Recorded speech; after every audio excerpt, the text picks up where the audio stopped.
GWALTABI THOUDOK ADUGI MATANGDA MARI LEINABASINGA PAU PHAONARI Karamba Maongda Ashoiba Leikhibano Haibadu Khangdoknaba Hotnari Haiba Wapham Governor na Thamlakle HAINA HANNAGI Chief Minister NONGTHOMBAM BIREN na PHONGDORAKLI Wapham asi ngarang numidang HANNAGI Chief Minister NONGTHOMBAM BIREN na Manipuri Governor Ajay Kumar Bhala unaruraba matung mahaki luwang sangbamda leiba yumda pangthokpa paugi mifam amada mahakna phongdokhibani Governor unarubagi paudam thamladuna NONGTHOMBAM BIREN na hai illegal immigrants sing Khangdokpa Haurubadagi Thorakhiba Irang asina maram oiraga Mitai sing free movement leiraktaba amadi nakal animaki IDP sing masagi mayumda leiba phanglaktaba chahi ani helakle masigi mathakta ching amasung tamda khutlai pairiba sing khutlai THOUDOK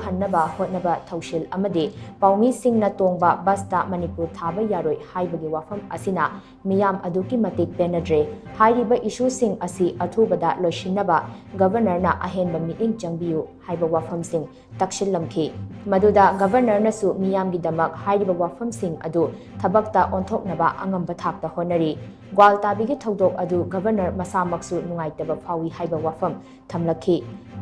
Thokriba THOUDOK aduda kari Ashoiba Leikhibagi Haibadu Khangdoknaba mari leinaba official singa pau phaunari athubada chap chaba maram khangdoktuna issue asi loishinaba honagani hainasu governor na thamlakhi nakal amaromda handakta Ministry of Home Affairs na Bangladesh amasung Myanmar gi illegal immigrant tha amagi manungda state singda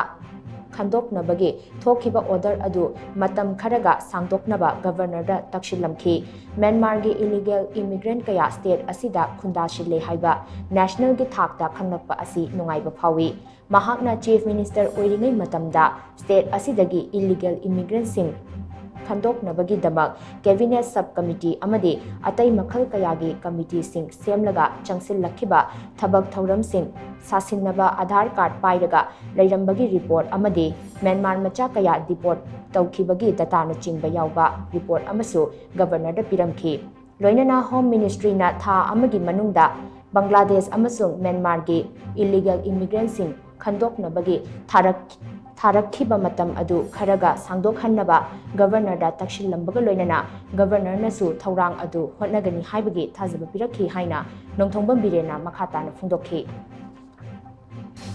IDP gi leiriba aduga moisimayumda halanabagi kitang thuna step lobiu haibasimane highway hananaba dagi disam tonanaba agenda ahum jogi matunga sise khaidagi hena maru oiba si maramdi tholaiba ghatna punamaksi illegal immigrants si khandu ubadagi tholpani ena mayamna launabani na aduna sigi point ji thabak tobi oina ena fajana